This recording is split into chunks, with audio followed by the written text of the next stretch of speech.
Hi everybody, welcome to the dungeon. My name is Robin and today is Flameworking 102.77 Kenzan bubble patterns. So for those of you who don't know, a Kenzan is nothing more than a florist frog. You can find these somewhere online and it just gives you a great bubble pattern. And today I'm going to use this for bubble patterns on the side. And I'm also going to use some really beautiful translucent colors that just blend together amazingly, and it gives you a really nice kind of a blurry effect, and that's exactly what I was looking for. So I hope you all enjoy this quick dive into the Kenzan bubble patterns. And with that said, I hope you're all doing safe and well out there. Thanks so much for joining me, and I'll see you next time in the dungeon. All right, I'm going to start everything out on this piece with a stringer or a little cane, a 2mm cane of the white glass. And I like to use Effetri white number 204. It's my favorite white, and they have these stringers available, so I like to get a couple pounds of them, and they really come in handy. So I'm going to spiral this down my mandrel by making sure the mandrel is nice and hot as I go. I'm just trying to be real careful because it's a really thin rod here. I'm a little sloppy, but I will go ahead and start to just shape it up here. And I'll start out by rolling at the angle that the glass is at. It's bigger on one side than the other, and just make it nice and straight. And then I'll heat the bigger side up a little bit more and use the thinner side to help guide the thicker side and just kind of make it look real nice and even. And then we can continue to start using these transparent rods. And I'm using all CIM colors right here. Somebody asked me in the comments, I can't remember which demonstration it was, but I got a comment from one of you guys about the translucent colors out there, and there's a couple different kinds. And since I have had these CIM colors, I'm kind of intrigued, so I thought I'd use them, and they really mix well. This first one is a glimmer misty, and honestly I didn't want to use it because when I first got these colors, I didn't know what I was thinking. The color just for some reason reminded me of this medicine I had to take when I was a kid. And it's just, it made my stomach turn. So it's been sitting on the shelf until today.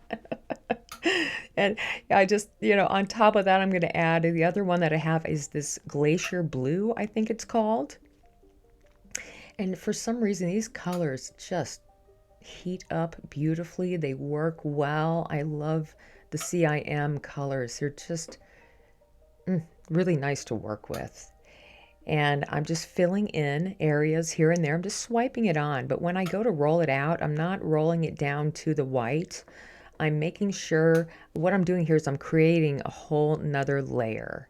So I'm not rolling it down all the way, just a little bit, just to flatten it.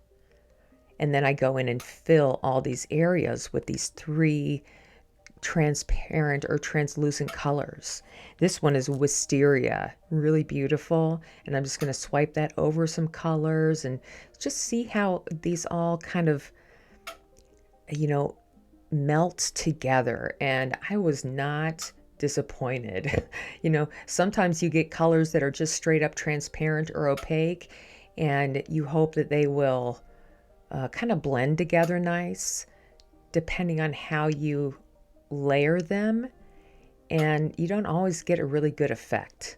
Sometimes you'll see every line of every color butting up against another color, which can be a great look, but I was looking for something that was really soft, and just I don't know, I was just looking for a nice blend of color. Now there's another, and now here after I'm done, I'm just going to straighten up everything, straighten up my sides, and just gently melt everything in. I use my butter knife to roll my edges out, but I was going to say real quick that there's another type of color that's kind of translucent, and it's opalescent colors. And Effetri has a line of opalescents that I just have a really hard time using, so I stay away from those. But I am sitting on quite a bit of it. Maybe I'll play with them a little bit later and see how they, give them another chance. Let me know how you feel about the opalescent colors, if you have any, or these translucent colors. I was just so happy with the way these all looked when I heated everything up at the end here. And I'm taking my time, making sure that I'm also getting into a nice shape as well. All right, here's where everything changes. I'm going to flatten it down with a butter knife, because what I want is this to be the very center of my two-sided Kenzan bubble pattern. So a Kenzan, well, let's go ahead and press this pattern in first. It's just going to be one side for now. So I go in and press, and you get this great bubble pattern, a nice even bubble pattern that's hard to get any other way. And what I want to do is, I'm not heating up the bubble side, I'm heating up the flat side. So we're going to do one side at a time. And this is awful because I do it the worst way possible. I'm using a thin rod of clear. It should have been a thicker rod. Anyway, so I need to drop the clear onto the bubble pattern. And look at how sloppy I did it. Oh my God.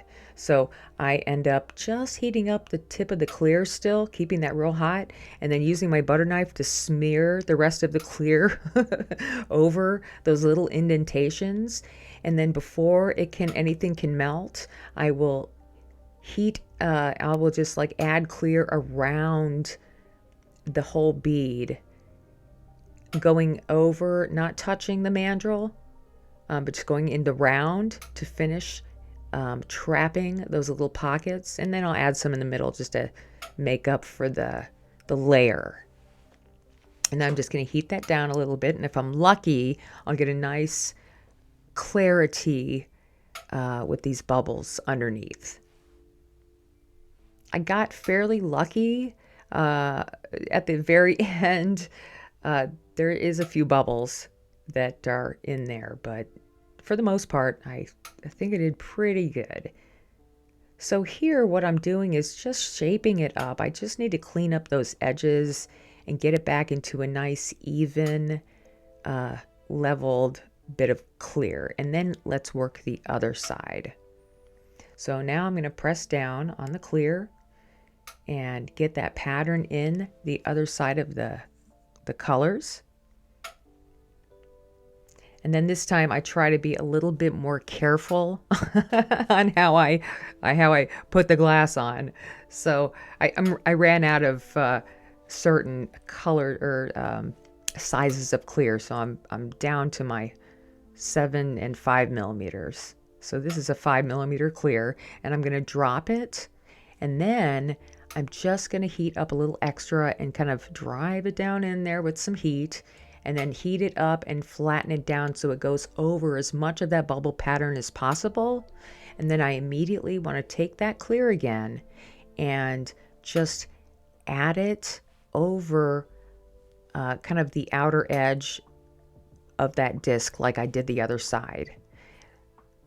And I am not touching the mandrel. I'm just going around, kind of around the glass in a ring, and then filling up that center part so it's a little bit more even of a level of clear. And then it's all about heating up. Now, once you have your pattern, the bubble pattern trapped in there, things get a lot easier if you want them to. So I'm just going to flatten things out very gently. I don't like to just get everything super duper hot. Here I am carefully trying to pull the clear glass, just pushing it over the edge until it gets close to both sides. And then I will continue to fill in the rest with just a rod of the clear, going from one end to another, as close as I can get to the mandrel, but not touching. And then I'm going to just add a little bit more clear where I need it to be, just so everything is coated in clear at this point. That's really the only time I'm going to add clear to the sides. I want the sides to be out there. You know what I mean? So here, you can't really see, but I'll show you when I do the other side. I'm just pulling in the clear a little bit and shaping it up so everything is kind of nice and tidy and even though it's kind of a geometric shape. I'm just angling things in a little bit, pushing the clear a little closer and closer to where I want it to be. If I am getting really picky, then I will pull out my, after this, I'll pull out my little tungsten pick and just very gently, remember clear gets a lot hotter than you think, so it doesn't take much. Just pick a little bit of that clear closer to the mandrel. And that should be it on the ends of the mandrel. I am just going to shape things up a little bit. You know, be careful when you roll on the edge of the bead. Oof, I've gotten burned so many times that way from the bead release, like, you know, just crushing it. So be gentle when you do that rolling. And here, at the, you know, the whole rest of this bead is just filling in the clear glass that I need to make a perfectly, hopefully perfectly round bead. And it's a lot more than I thought.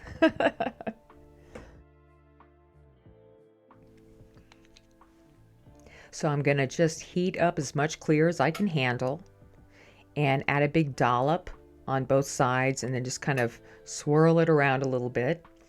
And this is, I think that's where I ended up trapping a bubble. Be careful when you do that.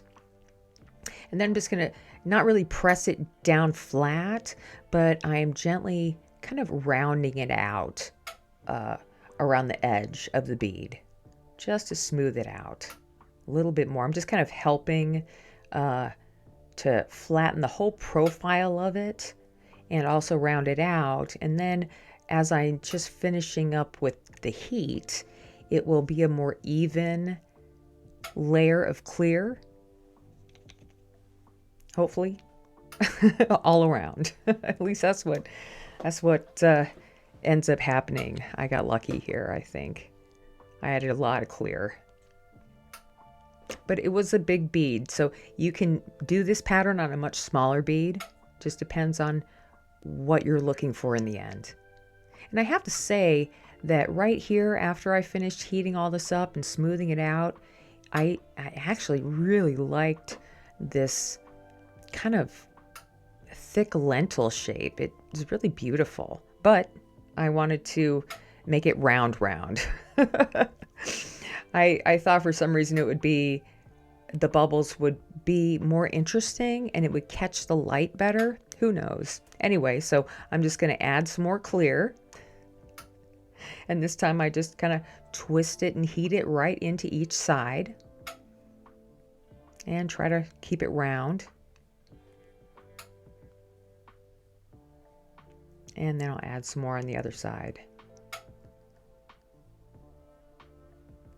Yeah, there's a lot of glass here, you guys. It's a kind of a heavy bead. It's almost like a marble. It might as well be a marble. An interesting thought there. This could be a marble. You could definitely make this exact same pattern in a marble and maybe even give it a slight twist. That'd be sweet. Okay, so at this point, I am just trying to heat everything up very gently, and I'm gonna rock it and roll it on one side here just to kind of flatten everything out in a round and get everything a little bit more even around the bead, allowing the heat to do the rest at the end. Use my butter knife just to shape these sides up and to help me hold the mandrel. All right, then here, I feel pretty good about this, the shape. I just want to finish it up a little bit. I see a lot of flakes of bead release on my marver pad. Either that or they're sparkles. I've been working with the sparkles lately, you guys. Anyway, I'm going to finish by heating everything up and just round it out. And at this point, I'm just going to let it cool down, and that is it. I already see some bead release tearing away from the bottom there, so that means I better stop while I'm ahead. And I really enjoyed the way this turned out. You have to let me know what you think. I love the way the light hits these bubbles and the colors just blended together so nice. All right, you guys, I hope you enjoyed, and I'll see you next time in the dungeon.